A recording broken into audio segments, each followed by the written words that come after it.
Hello दोस्तों, नमस्कार। स्वागत है आपका अपने यूट्यूब चैनल आरपीएससी ऑफिशियल पर। दोस्तों, कर्मचारी चयन बोर्ड ने दिनांक 19 जनवरी 2023 को एक प्रेस नोट डाला है, जिसके अंदर बताया गया है कि परीक्षार्थियों के लिए क्या क्या अनुदेश है। आगामी भर्ती परीक्षाओं में परीक्षार्थियों को किन बातों का ध्यान रखना होगा, एग्ज़ाम हॉल में किन किन बातों का ध्यान रखना है, क्या सामग्री साथ लेकर जानी है, क्या नहीं लेके जानी है, किस प्रकार का ड्रेस कोड रहने वाला है, और भी बहुत कुछ जानकारियाँ हैं वो दी गई है। तो आइए क्या क्या अनुदेश है इनके बारे में अपने जानकारी प्राप्त करते हैं। सबसे पहले क्या है कि परीक्षार्थी है वो नंबर 1 पे फोटो पहचान पत्र के आधार पर सुनिश्चित हो जाने एवं तलाशी के उपरांत ही परीक्षार्थी को केंद्र में प्रवेश दिया जाएगा। ये तो बिल्कुल सिंपल है। ओएमआर उत्तर पत्रक की निर्धारित प्रविष्टियों को भरने और उत्तर को गोला करने के लिए परीक्षार्थियों को नीले रंग की स्याही का पारदर्शी बॉल पेन स्वयं को लाना होगा, अन्य किसी प्रकार का पेन लाने की अनुमति नहीं है। जी हाँ मित्रों, पेन है वो केवल नीले रंग का ही प्रयोग में लेना है। पहले कई परीक्षाओं में होता था कि नीले के साथ साथ आप काले रंग के पेन का भी इस्तेमाल कर सकते हो, लेकिन अब बिल्कुल नीले रंग का पेन है वो लेके जाना है। आगे है कि असुविधाओं से बचने के लिए क्या करना है। परीक्षार्थी परीक्षा प्रारंभ होने के नियत समय से 1 घंटे 30 मिनट पहले परीक्षा केंद्र पर उपस्थित हो जाए। मतलब 1.5 घंटे पहले परीक्षा केंद्र पर उपस्थित हो जाना है, ताकि सतर्कता दल द्वारा प्रतिबंधित सामग्री बाबत उनकी तलाशी समय पर पूरी हो जाए और तलाशी के लिए पंक्तिबद्ध शांतिपूर्ण खड़े रहेंगे एवं केंद्र परिसर में भी पूर्ण शांति बनाए रखेंगे। परीक्षा कक्ष में आपको परीक्षा के लिए निर्धारित समय से 30 मिनट पूर्व ही प्रवेश दिया जाएगा। इस दौरान आपका किसी भी प्रकार का दुर्व्यवहार दुराचरण की श्रेणी में माना जाकर आपके विरुद्ध कार्रवाई की जा सकती है। कहने का मतलब है मित्रों कि यदि परीक्षा 10 बजे स्टार्ट होती है तो आपको 8:30 बजे सेंटर पर पहुंच जाना है, और 10 बजे स्टार्ट होती है तो 9 बजे गेट पूरी तरह से बंद हो जाएगा। 1.5 घंटे पहले पहुंचना है और 9 बजे गेट पूरी तरह बंद हो जाएगा। आपको 9 बजे एंटर कर लिया आपने। फिर क्या है कि जो परीक्षा कक्ष है, कमरे के अंदर आपको 9:30 बजे एंटर करवाया जाएगा। वो 30 मिनट आपको बाहर ग्राउंड में ही रखेंगे। ये है। और क्या है अगला कि परीक्षा प्रारंभ करने के लिए नियत समय से लगभग 1 घंटा पूर्व परीक्षा केंद्र का प्रवेश बंद कर दिया जाएगा और इसके पश्चात किसी भी परीक्षार्थी को प्रवेश है वो नहीं दिया जाएगा। 1 घंटे पहले गेट बंद हो जाएगा, फिर एंट्री नहीं दी जाएगी। ये मित्रों सभी भर्ती परीक्षाओं के लिए जो कर्मचारी चयन बोर्ड लेता है ना, वो सारी की सारी आरपीएससी की इसमें शामिल नहीं है, कर्मचारी चयन बोर्ड की शामिल है। जैसे इसके अंदर एलडीसी आ गई, सीईटी आ गया, ये 3rd ग्रेड भर्ती परीक्षा आ गई, वनपाल, वन रक्षक, ये सभी की सभी भर्तियों के लिए अब ये नियम हमेशा ही लागू होंगे। आपको ध्यान रखना है, प्रवेश पत्र के ऊपर चाहिए नियम दिए हुए हो या न दिए हुए, आपको इन्हीं नियमों का प्रयोग करना है। ओएमआर सीट में अधूरे अगला है कि ओएमआर सीट में अधूरे गलत रोल नंबर भरने वाले 2 या 2 से अधिक अभ्यर्थियों द्वारा एक ही रोल नंबर भरे जाने पर गलत रोल नंबर भरने वाले अथवा गलत स्थान पर बैठने वाले अभ्यर्थी को मूल्यांकन प्रक्रिया से पृथक किया जा सकेगा। अगर 2 व्यक्ति है वो एक ही रोल नंबर भर देते हैं तो जो गलत भरेगा उसको बाहर कर दिया जाएगा मूल्यांकन प्रक्रिया से। बोर्ड के निर्देशों का उल्लंघन करने पर परीक्षार्थी के विरुद्ध उसकी परीक्षा रद्द करने और भविष्य में बोर्ड में किसी भी परीक्षा में बैठने से रोकने की दंडात्मक कार्रवाई की जा सकती है। ये उल्लंघन नियमों का उल्लंघन करेंगे उनके लिए। विभागीय वेबसाइट पर ई प्रवेश पत्र के साथ उपलब्ध निर्देशों का अध्ययन करें। ड्रेस कोड मित्रों बहुत इंपॉर्टेंट है। ड्रेस कोड क्या है, तो परीक्षार्थियों के लिए निम्नानुसार ड्रेस कोड लागू किया गया है। तो क्या ड्रेस कोड है ये देखिए। दिनांक 1 नवंबर से 28-29 फरवरी तक की अवधि में आयोजित परीक्षार्थियों के लिए ड्रेस कोड। कहने का मतलब क्या है कि देखो 1 नवंबर से मतलब नवंबर, दिसंबर, जनवरी और फरवरी, ये 4 महीने मित्रों सर्दी के होते हैं। तो सर्दी में किस प्रकार का ड्रेस कोड पहनना है। अब ये पृथक से कभी परीक्षाओं में ये निर्देश दिए हुए हों या न दिए हुए हों, आपको इनका ध्यान रखना है कि दिनांक 1 नवंबर से 28-29 फरवरी तक मतलब इन 4 महीनों में कोई भी एग्ज़ाम हो जैसे भी सीईटी का आगे फरवरी में होने वाला है, थर्ड ग्रेड का फरवरी में होने वाला है, तो इनके लिए बीच में कोई और एग्ज़ाम है, तो इनके लिए क्या निर्देश है, तो वो देखिए कि coat tie muffler jacket jerkin blazer shawl आदि पहनकर नहीं आवे। परीक्षार्थी शर्ट बिना जेब वाली गर्म जर्सी स्वेटर जिसमें बड़े बटन न लगे हो पहनकर आवे। शर्ट में किसी तरह का कोई बेज आदि नहीं लगा हो या ऐसे कपड़े जिसमें आपत्तिजनक सामग्री आदि छुपाए जाने की संभावना हो पहनकर न आवे। महिलाएं अपने बालों में रबड़ बैंड या साधारण किस्म की हेयर पिन लगाकर आ सकती है। समस्त परीक्षार्थी मास्क भी लगाकर आवश्यक रूप से पहनकर आवे। कहने का मतलब क्या है कि इन दिनों में परीक्षार्थी है वो शर्ट पहन सकता है, फुल बाजू की शर्ट पहन सकता है और गर्म जर्सी या स्वेटर भी पहन सकता है, लेकिन शर्त ये है कि उसके अंदर कोई बड़े बटन है वो न हो। और महिलाएं हैं वो बालों में रबड़ बैंड साधारण किस्म का लगा कर आएँ और मास्क पहनकर अवश्य आएँ। मित्रों ये देखो निर्देश लिखा हुआ है, कई बार सेंटर वाले एंट्री दे देते हैं लेकिन बिना मास्क के एंट्री नहीं भी दी जा सकती है, तो उनको आप चुनौती नहीं दे सकते क्योंकि ये निर्देशों में साफ साफ लिखा हुआ है, तो मास्क जरूर पहनकर जावें। अगला है कि परीक्षार्थियों को परीक्षा केंद्र पर तलाशी के समय अपना गर्म स्वेटर जर्सी उतारकर सिर से स्कार्फ आदि हटाकर तलाशी देनी होगी। परीक्षार्थियों को पूरी आस्तीन का कुर्ता शर्ट ब्लाउज आदि पहनकर में अपनी वेशभूषा में बड़ा बटन किसी प्रकार के ब्रोच या बेज या फूल आदि लगाकर आने की अनुमति नहीं होगी। ये बटन वगैरह आप नहीं लगा सकते। परीक्षार्थी अब महिलाओं के लिए क्या है कि लाख कांच की पतली चूड़ियों के अलावा किसी भी प्रकार के जेवरात है वो तथा अन्य प्रकार की चूड़ियां, कान की बाली, अंगूठी, ब्रासलेट पहनकर नहीं आवे। कांच की साधारण चूड़ियां होनी चाहिए, उसके अलावा कोई भी जेवरात ये नहीं होनी चाहिए। कान की बाली, अंगूठी, ब्रासलेट, गहने वगैरह कुछ भी नहीं होना चाहिए। अब इन निर्देशों को ध्यान में रखना चाहिए। कई बार क्या है हम सीधे चले जाते हैं तो फिर क्या है परेशानी का सामना वहां पर करना पड़ सकता है। आगे है परीक्षार्थी परीक्षा केंद्र में किसी भी प्रकार की घड़ी, सैंडल, मोजे, धूप का चश्मा, बेल्ट, हैंडबैग, हेयर पिन, ये ताबीज या गंडा, केप या hat, scarf, stole, shawl, muffler पहनकर परीक्षा में शामिल नहीं होंगे। ये विशेष तौर पर लिखा गया, मफलर वगैरह नहीं पहन सकते। यदि किसी वस्तु को पहनकर आने में या ड्रेस कोड में शामिल होने के संबंध में संदेह है या विवाद हो तो इस संबंध में केंद्र पर परीक्षा से जुड़े हुए अधिकारी का निर्णय ही मानना होगा। अगर कोई विवाद हो गया तो वहाँ पर जो सेंटर का अधिकारी है वो जो मानेगा वो ही सही होगा। ये साफ साफ इसके अंदर लिखा गया है। आगे ये लिखा गया गृह विभाग राजस्थान सरकार जयपुर द्वारा जारी प्रपत्र 2008 दिनांक के अनुसार सिख भाई बहनों के लिए क्या है, सिख धर्म के लिए क्या है कि अभ्यर्थियों को कड़ा, कृपाण एवं पगड़ी आदि धार्मिक प्रतीकों को धारण कर परीक्षा में शामिल होने की अनुमति दी जावे। इस धर्म में अभ्यर्थियों को परीक्षा केंद्र पर 1 घंटा 30 मिनट पूर्व उपस्थित होना होगा।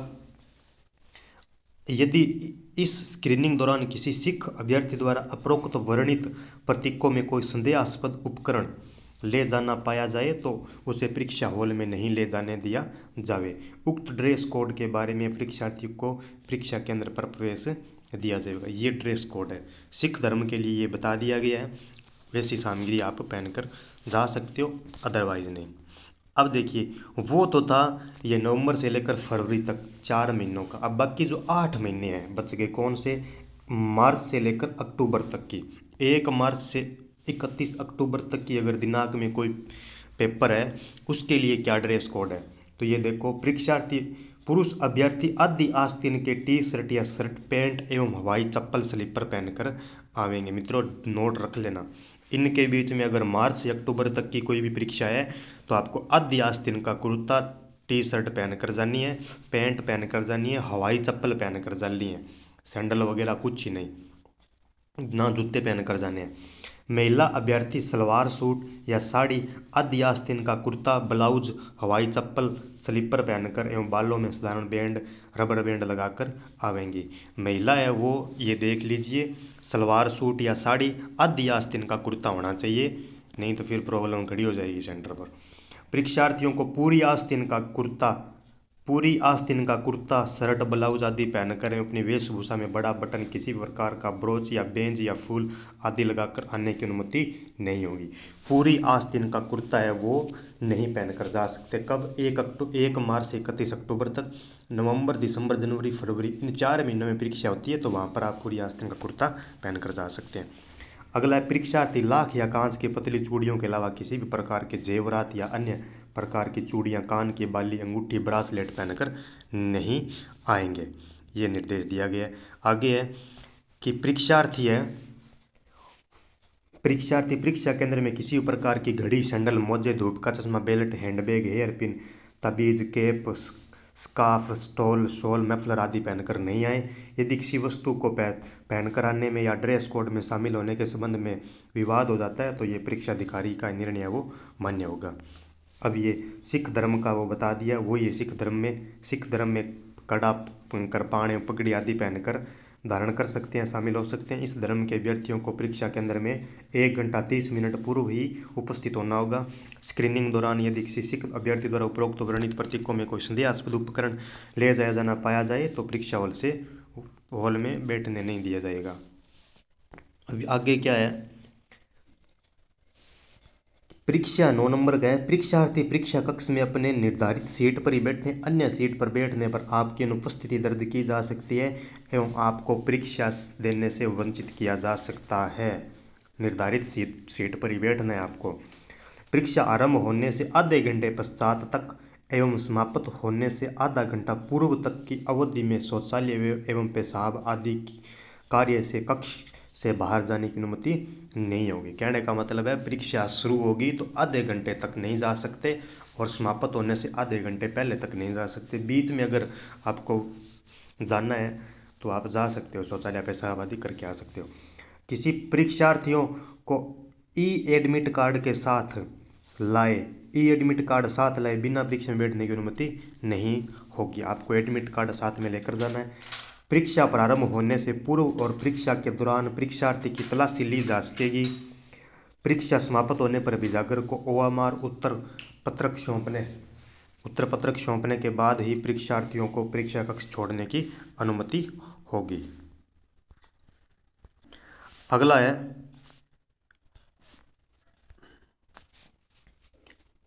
उत्तर लिखने से पूर्व परीक्षार्थियों को प्रश्न पत्र बुकलेट और OMR उत्तर पत्रक की भली भांति से जांच कर लेनी चाहिए। दोनों पत्र क्रमांक समान है। प्रश्न पत्र में प्रश्न संख्या 1 से अंतिम प्रश्न संख्या तक सभी प्रश्न क्रमवार मुद्रित है। प्रश्न पृष्ठ 1 से अंत तक सभी पृष्ठ संलग्न है। यदि प्रश्न पत्र एवं उत्तर पत्रक के क्रमांकों में कोई भिन्नता या मुद्रण में कोई त्रुटि है तो परीक्षा प्रारंभ होने के 5 मिनट समयावधि में प्रश्न पत्र एवं उत्तर पत्रक का दूसरा सेट विजागर से प्राप्त कर लें, अन्यथा किसी भी त्रुटि के लिए स्वयं परीक्षार्थी की जिम्मेवारी होगी। कहने का मतलब है कि आप सबसे पहले तो आपके जो OMR सीट के ऊपर जो नंबर लगे होंगे और क्वेश्चन बुकलेट नंबर होंगे जो पेपर के ऊपर लगे होंगे उन दोनों की मिलान कर लें, क्या वो दोनों सेम है। और दूसरी बात है कि आप पेपर है आपके पास, तो आप पेपर के जितने भी पृष्ठ हैं उनको एक बार खोल कर देख लीजिए कि कहीं मिस प्रिंटिंग तो नहीं है, कहीं कोई प्रश्न है वो आधा छपा हुआ तो नहीं है। कई बार क्या होते हैं कि पेज भी चिपके आपस में चिपके हुए मिलते हैं, क्योंकि वो गोंद से चिपकाते हैं, तो गोंद की अगर कोई बूंद बीच में पड़ गई तो पेज चिपक जाता है, तो फिर आप उसको खोल ही नहीं सकते। तो ये सब देख लें।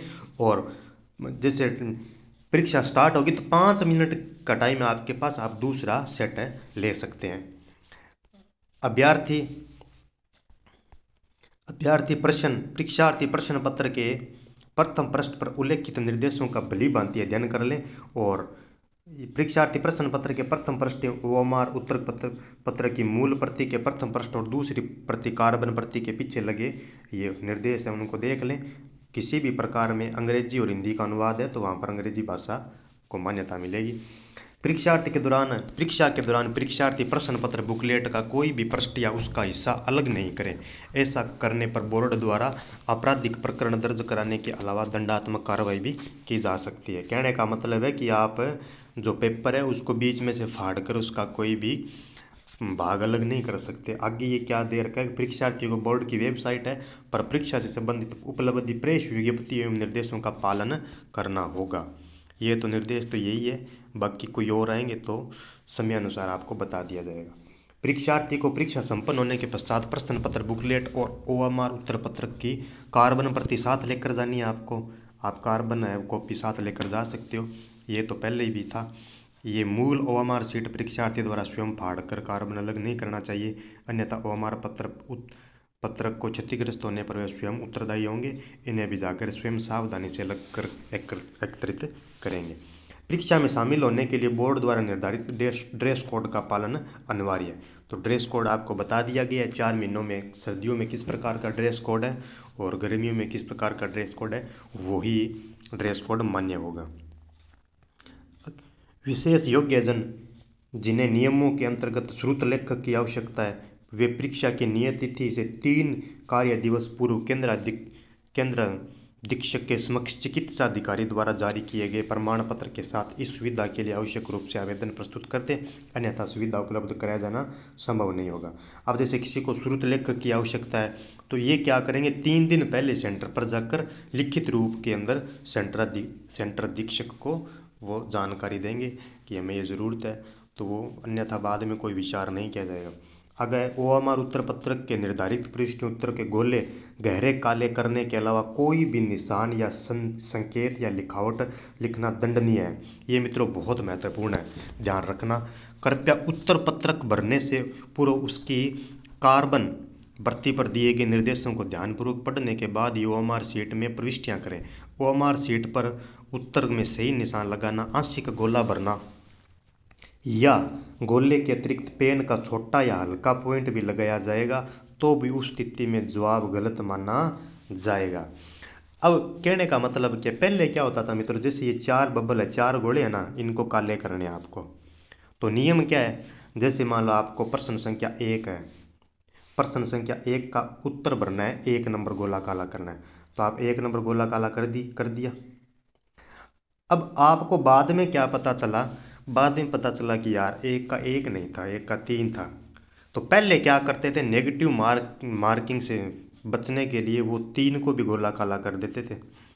तो क्या होता था कि 1 और 3 अब 2 काले हैं, तो ये जो जांच होगी तो इसके अंदर इस प्रश्न को इग्नोर कर दिया जाएगा, इस उत्तर को, इसका मूल्यांकन नहीं किया जाएगा। लेकिन अब क्या है कि इसको भी गलत माना जाएगा और 1/3 है वो कटेगा। दूसरी कंडीशन क्या है, एक और कंडीशन ये है कि ये 4 गोले हैं, अगर इसमें आपने ये पेन का इतना भी टिक कर दिया ना, छोटा सा बिंदु भी लगा दिया, तो भी क्या है, ये आपका गलत हो सकता है। आपने जैसे ये भर दिया, जिस प्रकार इसके अंदर आपने ये 1 नंबर को काला कर दिया और 2 नंबर पे आपने या कहीं भी इस प्रकार छोटा सा टिक भी लगा दिया, तो भी आपका ये गलत माना जाएगा। तो ध्यान रखना, विशेष तौर पर सावधानी की बात है। गोला काला करो तो 1 पूरा गोला होना चाहिए और बाकी 3 बिल्कुल सफ़ेद होने चाहिए, 3 गोले, तभी वो आपका मूल्यांकन प्रक्रिया में आएगा, नहीं तो डिलीट कर दिया जाएगा और नेगेटिव मार्किंग हो जाएगी आपकी। परीक्षा आगे है, परीक्षा आयोजन के बाद या समय बोर्ड द्वारा मास्टर पत्रक एवं उत्तर कुंजी बोर्ड की वेबसाइट पर अपलोड किए जाएंगे। उत्तर कुंजी अपलोड होने के 72 घंटे की अवधि में प्रश्न पत्र या उत्तर कुंजी पर आपत्ति आमंत्रित की जाएगी। प्रत्येक आपत्ति के लिए शुल्क 100 रुपये जमा कराना होगा। कहने का मतलब है कि पेपर हो गया और उसके बाद में जब पेपर अपलोड किया जाएगा और आंसर की अपलोड की जाएगी तो 72 घंटे तक आप क्या कर सकते हैं, आपत्ति लगा सकते हैं। और आपत्ति के लिए शुल्क है वो 100 रुपये पर शुल्क रहेगा, मतलब एक क्वेश्चन का 100 रुपये लगेगा। उसके अंदर आप ऑथेंटिक बुकों का प्रमाण है वो दे सकते हो, ये सारी की सारी।